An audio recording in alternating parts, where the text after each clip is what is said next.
To pair your remote control with your communication system, begin by turning on your remote control. To do so, press the C button, which is the button between the plus and minus buttons. Now enter pairing mode by holding down the plus button until the LED light flashes.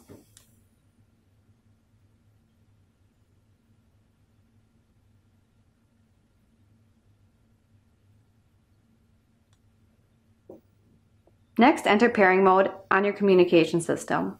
Hold down the plus button until you hear configuration.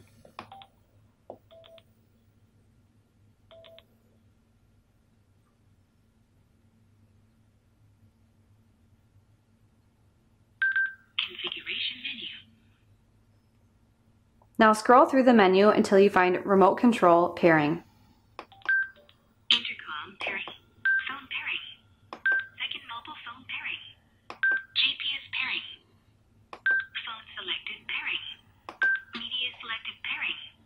Delete all pairings. Remote control pairing. Select remote control pairing by clicking on the minus button. Configuration exit. Remote control pairing. Remote control connected. The remote control is now connected with your communication system.